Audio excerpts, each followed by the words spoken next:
ಹೌದು, ಚಿಕ್ಕಬಳ್ಳಾಪುರ ನಗರಸಭೆ ಅಧ್ಯಕ್ಷ ಸ್ಥಾನ ಎಂಬುದು ಇದೀಗ ಪ್ರತಿಷ್ಠೆಯಾಗಿ ಪರಿಣಮಿಸಿದೆ. ವಿಧಾನಸಭಾ ಚುನಾವಣೆಗಳಲ್ಲಿ ಸೋತು ಲೋಕಸಭಾ ಚುನಾವಣೆಯಲ್ಲಿ ಗೆಲುವಿನ ನಗೆ ಬೀರಿದ ಡಾಕ್ಟರ್ ಕೆ ಸುಧಾಕರ್ ಅವರ ಅಧಿಕಾರವೇ ಕಳೆದ 10 ವರ್ಷಗಳಿಂದ ನಡೆಯುತ್ತಿತ್ತು.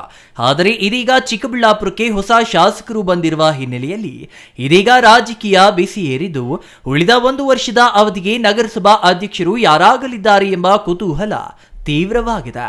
ಪ್ರಸ್ತುತ ಚಿಕ್ಕಬಳ್ಳಾಪುರ ನಗರಸಭೆಯಲ್ಲಿ ಒಟ್ಟು 31 ಸದಸ್ಯರಿದ್ದು, ಇದರಲ್ಲಿ 16 ಕಾಂಗ್ರೆಸ್, 9 ಬಿಜೆಪಿ, 2 ಜೆಡಿಎಸ್ ಮತ್ತು 4 ಪಕ್ಷೇತರ ಸದಸ್ಯರು ಆಯ್ಕೆಯಾಗಿದ್ದಾರೆ.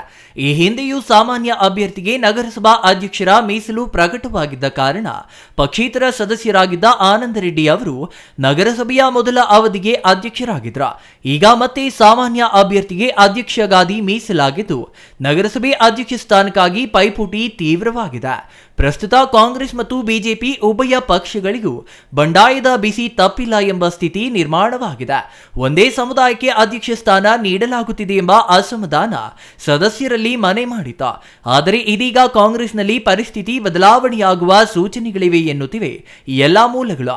ಕಾರಣ, ಒಂದೇ ಸಮುದಾಯಕ್ಕೆ ಬೆಂಬಲ ಎಂಬ ಆರೋಪದಿಂದ ಮುಕ್ತಿ ಪಡೆಯಲು ಇದೀಗ ಬಲಿಜ ಸಮುದಾಯಕ್ಕೆ ಸೇರಿದವರನ್ನ ಅಧ್ಯಕ್ಷ ಸ್ಥಾನದ ಮೇಲೆ ಕೂರಿಸಲು ಕಾಂಗ್ರೆಸ್ ಪ್ಲಾನ್ ಮಾಡಿರುವುದಾಗಿ ಉನ್ನತ ಮೂಲಗಳಿಂದ ತಿಳಿದು ಬಂದಿದೆ. 14ನೇ ವಾರ್ಡಿನ ದೀಪಕ್ ಅವರನ್ನ ಅಧ್ಯಕ್ಷರನ್ನಾಗಿ ಮಾಡಲು ಶಾಸಕರು ನಿರ್ಧರಿಸಿದ್ದು, ಉಪಾಧ್ಯಕ್ಷ ಸ್ಥಾನ ಎಸ್ಸಿಗೆ ಮೀಸಲಾಗಿರುವ ಕಾರಣ 29ನೇ ವಾರ್ಡಿನ ನಗರಸಭಾ ಸದಸ್ಯರಾಗಿರುವ ಕಣಿತಹಳ್ಳಿ ವೆಂಕಟೇಶ್ ಅವರನ್ನ ಕಣಕ್ಕಿಳಿಸಲು ನಿರ್ಧರಿಸಲಾಗಿದೆ ಎನ್ನಲಾಗಿದೆ. ಎಸ್ಸಿ ಮಹಿಳಾ ಮೀಸಲಾತಿ ಬರಲಿದೆ, ಅಧ್ಯಕ್ಷ ಸ್ಥಾನ ಸಿಗಲಿದೆ ಎಂಬ ನಿರೀಕ್ಷೆಯಲ್ಲಿದ್ದ ಮಿಲ್ಟನ್ ವೆಂಕಟೇಶ್ ಅವರಿಗೆ ಪ್ರಸ್ತುತ ಬಂದಿರುವ ಮೀಸಲಾತಿ ತೀವ್ರ ನಿರಾಸೆ ಮೂಡಿಸಿದ್ದು, ಇದರಿಂದ ಅಸಮಾಧಾನ ಹೊರಹಾಕುತ್ತಿದ್ದಾರೆ ಎನ್ನಲಾಗಿದೆ.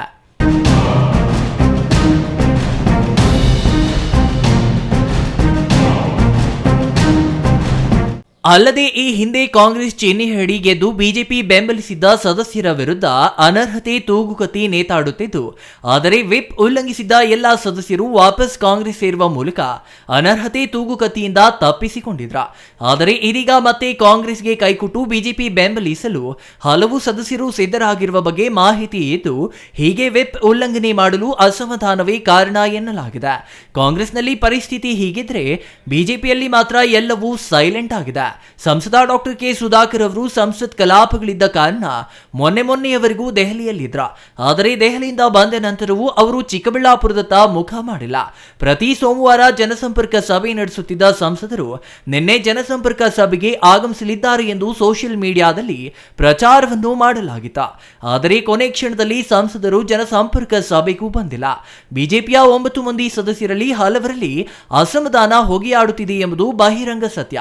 ಕಳೆದ ಅವಧಿಯಲ್ಲಿ ಸ್ಥಾಯಿ ಸಮಿತಿ ಅಧ್ಯಕ್ಷ ಸೇರಿದಂತೆ ಇತರೆ ಪದಾಧಿಕಾರಿಗಳ ನೇಮಕ ಮಾಡದೆ ಕಾಲ ದೂಡಿದ್ದು, ಎಸ್ಸಿ ಮೀಸಲಾತಿ ಬಂದಿದ್ರೂ ಅದನ್ನ ಮತ್ತೆ ಸಾಮಾನ್ಯ ಮೀಸಲಾತಿ ಮಾಡಿದ ವಿಚಾರಕ್ಕೆ ಸಂಬಂಧಿಸಿ ಸದಸ್ಯರಲ್ಲಿ ಅಸಮಾಧಾನ ಹೊಗೆಯಾಡುತ್ತಿದ್ದು, ಪ್ರಸ್ತುತ ಅಧ್ಯಕ್ಷ ಮತ್ತು ಉಪಾಧ್ಯಕ್ಷ ಸ್ಥಾನಗಳಿಗೆ ಯಾವ ಅಭ್ಯರ್ಥಿಗಳನ್ನ ಆಯ್ಕೆ ಮಾಡಲಿದ್ದಾರೆ ಎಂಬುದರ ಮೇಲೆ ಅಸಮಾಧಾನ ಸ್ಫೋಟಗೊಳ್ಳುವ ಎಲ್ಲಾ ಸೂಚನೆಗಳಿವೆ.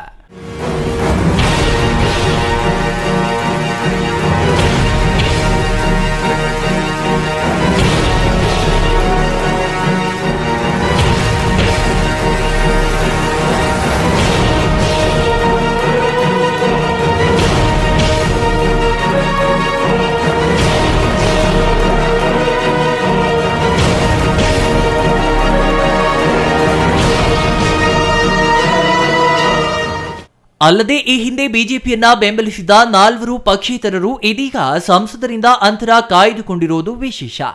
ಕಳೆದ ಕೆಲ ದಿನಗಳ ಹಿಂದೆ ನೂತನ ಸಂಸದರಿಗೆ ಅಭಿನಂದನಾ ಕಾರ್ಯಕ್ರಮವನ್ನ ಚಿಕ್ಕಬಳ್ಳಾಪುರದಲ್ಲಿ ಹಮ್ಮಿಕೊಂಡಿದ್ದ ವೇಳೆ ನಗರಸಭೆಯ ನಿಕಟಪೂರ್ವ ಅಧ್ಯಕ್ಷ ಆನಂದ ರೆಡ್ಡಿ ಸೇರಿದಂತೆ ಹಲವರು ಕಾರ್ಯಕ್ರಮಕ್ಕೆ ಗೈರು ಹಾಜರಾಗಿದ್ರ. ಅಧಿಕಾರ ಅನುಭವಿಸಿಯೂ ಯಾಕೆ ಸಂಸದರಿಂದ ಅಂತರ ಕಾಯ್ದುಕೊಂಡಿದ್ದಾರೆ ಎಂಬ ಪ್ರಶ್ನೆಗೆ ಸದಸ್ಯರ ಆಂತರಿಕ ಭಿನ್ನಮತವೇ ಕಾರಣ ಎಂಬ ಉತ್ತರ ಸಿಗಲಿದೆ. ಕಳೆದ ವಿಧಾನಸಭಾ ಚುನಾವಣೆಯಲ್ಲಿ ಬಹುತೇಕ ನಗರಸಭಾ ಸದಸ್ಯರು ಡಾಕ್ಟರ್ ಕೆ ಸುಧಾಕರ್ ಅವರ ವಿರುದ್ಧ ಕೆಲಸ ಮಾಡಿದ್ದಾರೆ ಎಂಬ ಆರೋಪಗಳಿವೆ. ಅದರಲ್ಲಿ ಬಿಜೆಪಿ ಚಿಹ್ನೆ ಚಿನ್ಹೇಡಿ ಗೆದ್ದಿರುವ ನಗರಸಭಾ ಸದಸ್ಯರ ಜೊತೆಗೆ ಪಕ್ಷೇತರರು ಇದ್ದಾರೆ ಎಂಬುದು ಆರೋಪ. ಈ ಆರೋಪಗಳ ನಡುವೆ ತಮ್ಮ ವಿರುದ್ಧ ಪ್ರಚಾರ ಮಾಡುವ ಜೊತೆಗೆ ಶಾಸಕರನ್ನು ಭೇಟಿಯಾಗಿ ಬಂದಿದ್ದ ಸದಸ್ಯರೊಬ್ಬರಿಗೆ ಸುಧಾಕರ್ ಅವರು ಮತ್ತೆ ಮಣೆ ಹಾಕುತ್ತಿದ್ದಾರೆ ಎಂಬುದು ಈ ಸದಸ್ಯರ ಅಸಮಾಧಾನಕ್ಕೆ ಕಾರಣ ಎನ್ನಲಾಗಿದೆ. ಅಲ್ಲದೆ ಅದೇ ಸದಸ್ಯರನ್ನ ಮತ್ತೆ ಅಧ್ಯಕ್ಷ ಸ್ಥಾನ ನೀಡುವ ಸೂಚನೆಗಳಿದ್ದು, ಸ್ಥಾಯಿ ಸಮಿತಿಯೂ ಇಲ್ಲದೆ ನಗರಸಭೆಯಲ್ಲಿ ಯಾವುದೇ ಅಧಿಕಾರ ಲಭಿಸದೆ ಚಾತಕ ಪಕ್ಷಿಗಳಂತೆ ಕಾಯುತ್ತಿದ್ದ ಸದಸ್ಯರಿಗೆ ಇದು ತೀವ್ರ ಅಸಮಾಧಾನ ಮೂಡಿಸಿದೆ ಎಂದು ಮೂಲಗಳು ತಿಳಿಸಿವೆ. ಹಾಗಾಗಿ ಕಳೆದ ಬಾರಿ ಸ್ಥಾಯಿ ಸಮಿತಿ ವಂಚಿತ ಸದಸ್ಯರಿಗೆ ಕನಿಷ್ಠ ಉಪಾಧ್ಯಕ್ಷ ಸ್ಥಾನವನ್ನಾದರೂ ನೀಡಬೇಕು. ಅದರಲ್ಲೂ ಬಿಜೆಪಿ ಚಿನ್ಹೇಡಿ ಗೆದ್ದಿರುವ ಸದಸ್ಯರಿಗೆ ಅಧ್ಯಕ್ಷ ಮತ್ತು ಉಪಾಧ್ಯಕ್ಷ ಸ್ಥಾನಗಳನ್ನ ನೀಡಬೇಕು. ಪಕ್ಷೇತರವಾಗಿ ಗೆದ್ದವರಿಗೆ ನೀಡಬಾರದು ಎಂಬ ಚರ್ಚೆ ಇದೀಗ ಸದಸ್ಯರಲ್ಲಿ ತೀವ್ರವಾಗಿದೆ. ಚಿಕ್ಕಬಳ್ಳಾಪುರದ ನಗರಸಭೆಯ 2ನೇ ಅವಧಿ ಅಧ್ಯಕ್ಷರ ಮತ್ತು ಉಪಾಧ್ಯಕ್ಷ ಚುನಾವಣೆಗೆ ಈಗಾಗಲೇ ಕ್ಯಾಟಗಿರಿ ಅನೌನ್ಸ್ ಆಗಿದೆ. ಇದರಲ್ಲಿ ಸಾಮಾನ್ಯ ವರ್ಗಕ್ಕೆ ಸೇರಿರ್ತದೆ ಅಧ್ಯಕ್ಷಗಿರಿ. ಅದರಲ್ಲಿ ನಾವು ಕಾಂಗ್ರೆಸ್ ಪಕ್ಷದಿಂದ 16 ಜನ ಕಳೆದ ಬಾರಿ ಚುನಾವಣೆಗೆ 16 ಜನ ಗೆದ್ದಿರ್ತಾರೆ. ಅದರಲ್ಲಿ ನಮ್ಮ ನಾಯಕರಾದಂಥ ವಿನಯ್ ಶ್ಯಾಮಲ ನೇತೃತ್ವದಲ್ಲಿ 31 ಜನಗೂ ಅವರೇ ಏಕೈಕವಾಗಿ ಆವಾಗ ಕಾಂಗ್ರೆಸ್ ಪಕ್ಷ ಅಧಿಕಾರದಲ್ಲಿ ಇರಲಿಲ್ಲ, BJP ಶಾಸಕರಿದ್ದರು.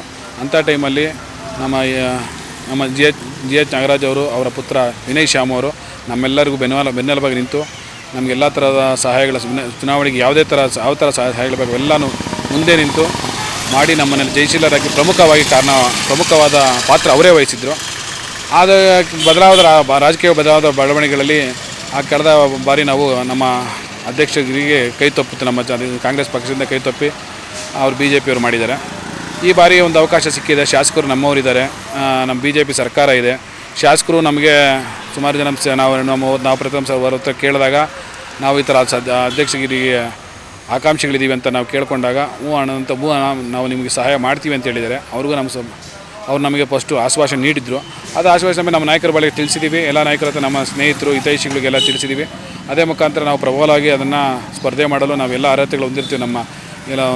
ನಮ್ಮ ದೃಢವಾದ ನಿರ್ಧಾರ ಇದೆ. ಹಾಗೂ ಮುಂದೆ ಚಿಕ್ಕಬಳ್ಳಾಪುರಕ್ಕೆ ನಗರಕ್ಕೆ ಮುಂದೆ ಯಾವ ಥರ ನಮ್ಮ ನಗರ ಆಡಳಿತ ನೀಡಬೇಕು ಅಂತ ಒಂದು ನಮ್ಮದೇ ಆದಂಥ ಒಂದು ಕನಸು ಕಂಡಿರ್ತೀವಿ.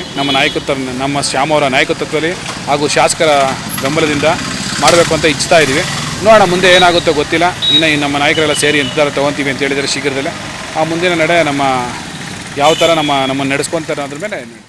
ಒಂದು ವೇಳೆ ಮತ್ತೆ ಅದೇ ರೀತಿಯ ನಿರ್ಧಾರಗಳನ್ನ ಸಂಸದರು ಕೈಗೊಂಡ್ರೆ ಕಾಂಗ್ರೆಸ್ ಬೆಂಬಲಿಸಲು ಹಲವು ಬಿಜೆಪಿ ಸದಸ್ಯರು ನಿರ್ಧರಿಸಿದ್ದಾರೆ ಎನ್ನಲಾಗಿದೆ.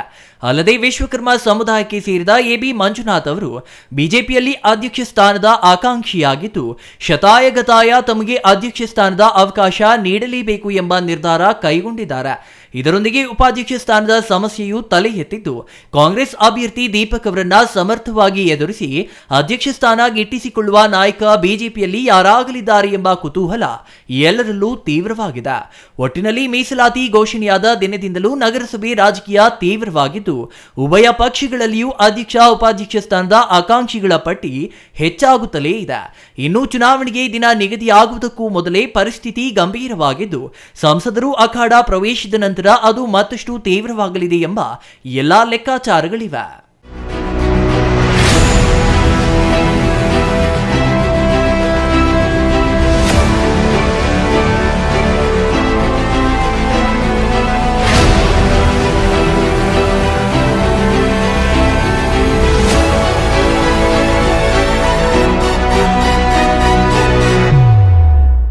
News bureau, CTV news, Chikkaballapur.